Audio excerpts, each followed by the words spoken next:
As far as injuries, with Lamar doing some stuff, Amir doing some stuff, and tomorrow we'll put those two as well as Torrin through a good workout to see if hopefully all three of those guys play for us. Would help us on offense, defense, and special teams.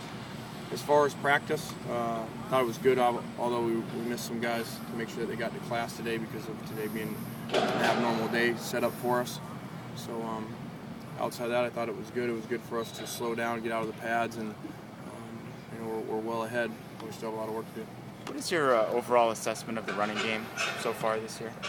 Up and down. Some good things in there. Very inconsistent. With all the new players up front, new fullback, the rotations of the left guards. It's been very up and down. Not near enough explosive plays. How do you think Mark's done? He's done well. Obviously the fumble was a crushing time when that happened. Outside of that, he's done well, and he's still getting back into it. And I think he's there now. But as we played our last game 2 weeks ago, he's still was a guy who missed all that training camp that everybody else would have had, kind of like a holdout.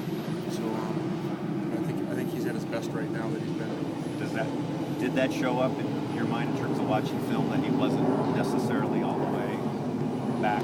Yeah, I think it definitely shows up on film in the second half of the games. That Arizona State game, he's doing some good things, but there's some touchdowns there. And that game completely changes. There's 2 or 3 runs right there. I think if he's fresh, if he's in great shape, our touchdowns. And obviously that completely changes the outcome of the game. Are you looking for home runs from that position, or singles and doubles okay? Well, we'd love for it to be home runs. We'd love to be, having guys averaging 7-8 yards a carry and a bunch of long runs. And so we'd always take that. But yeah, we're lacking the explosiveness in our passing games there right now, and it's not in our running game. And you feel that throughout the game, and that's why we've been more heavy throwing the ball, which we can't do that all year long. We'll get exposed if we keep trying to do that. Are you pleased with how the running backs have responded in terms of just sharing time and how kind of crowded that position's getting? Are you excited about, or do you have any thoughts on how they've dealt with that attitude-wise? I think they've been fine. I just think we're frustrated. This is not what, from the day we got here. I told you guys this is not what we wanted. We didn't want a system where there's new guys every week. We're looking at a guy for something. We want it like it was before, and then for whatever reason, we can't get it to that point. It wasn't that point, I think, for the a couple of years we were gone too, and we'd love to get it back there. What are your thoughts on Cal's defense? I guess the base 3-4, which I don't think you haven't seen that yet this year. Very, very complicated in what they do. Utah did a little bit of it, but very complicated in what they do. Not only do they play from 3-4 to bear to 4-3, but they put different players on the field by your personnel in their front seven. So really challenge you. Very NFL oriented. And you got to do a lot of work in your protection. So it's been good to have the extra time because they're very difficult to prepare for. And it's why, there's been times, over the last 2 years that they've really shut people down. Including home last year versus Oregon. What have you seen out of their quarterback? I guess he's a very good T to INT ratio, but the completion percentage really hasn't been there. Yeah, it hasn't. But what he does is he makes plays. If he gets outside of that pocket, especially to his left, he's got a chance. He's got the ability to make plays, and he's played a lot of football now as you go back to Buffalo. So we've got to do a good job, and we haven't done real well. Shutting guys down. Guys have completed a lot of balls against us. So big focus this week of playing better in our coverage, getting better in our rush, and trying to shut somebody down. Do you have a left-handed quarterback that you've been able to? No, that doesn't. That doesn't really matter as far as the practice. Anything like that. You just got to know your tendencies as far as does he throw different. Do you have any goals for the second half of the season after a bye? To win every game we play. That's all. That hasn't changed. Our goal is every game we go out, play really well and win, and keep improving. Is Andre Walker still in the mix here to play at right tackle? It seems like you're still pushing at that spot. Yeah, actually we were going to play him some more in the game last week in our game, and it was just going so smooth early, with all the touchdown drives and the conversions and everything that we left Kevin in there, and so we're still trying to push Kevin with him and bringing Andre along. And Andre's going to be a great player here eventually unfortunately, it just hasn't happened yet. Do you know what Andre's weight is these days? I don't know that today. It changes every day. Elaine, how much did you see Sarah High School when these three guys were there, and did they all jump out as guys who contribute right away? Yeah, I didn't really watch them as much, as a group. It was really more individual with all the cut-ups and the evaluations of it. So, and then really didn't know offensively that much about Marquise early on. And so really just kind of came together. It wasn't something like right when we got here 2 years ago, we saw these three and said, wow, get them all together.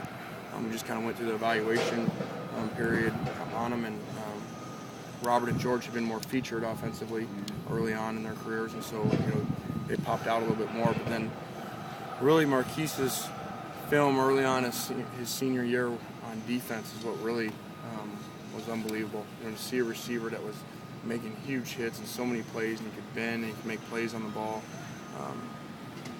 was phenomenal. I mean, it's a really, Tim and I were just talking about it, think about it. There's only been, in the history of the school, there's only been 2 true freshman receivers starting Oklahoma. And you guys are interviewing both of them. They're right here as true freshmen, and true sophomore. There's only 2 ever. So, pretty cool. When you look at the way an offense is structured, what makes a guy a number 1 receiver? And is it skill as well, so the way the offense is playing? I think all offenses are different in how they make them, and how they use their guys. Normally, a number 1 is a lot of times a guy that can do everything. And so you really can put him wherever you want, like what we do with Robert. A smart player, too, so you can learn all those roles. Sometimes you have some kids that they can't learn all that stuff. So a lot of it has to do with how smart they are and can they do everything so they're not just a situational player. How does that work? How do you distinguish them between the guy who's maybe getting the first read, the way the plays design, and sort of Robert, who is also obviously highly great? Yeah, people do it differently. I think that we have an approach that once we find a number 1 guy, our offense really revolves around that guy. That's why over the years we go back to Mike with 81 catches and Dwayne with 95 catches, and Mike with 91. Those are gigantic numbers. Like Robert's doing now 55 through 5 games, and so once we find a guy, we're going to give him the ball. And it's just been our philosophy that if you have a great tailback, you turn and hand the ball 25 times a game. And so if you have a great receiver, the last thing that we want to do is come out to him and the guy touches the ball 4 or 5 times. So we just try to find ways to get him the ball and keep feeding him. Does that make it harder because everybody now knows that you're throwing the ball, both for him, I guess, and for you guys? Well, it actually helps us out, because we see different coverages than most people do because of him, and because we feature him so much in so many different spots.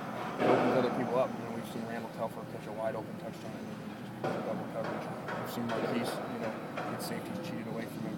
And so as long as your quarterback's playing as well as ours is, and he takes advantage of that and sees it going on, it really helps us. What about Robert's skill set allows him to be able to catch 15 balls a game when everybody knows they're going to throw 15 balls a game? And that's why he's a number 1 receiver, because he can do everything.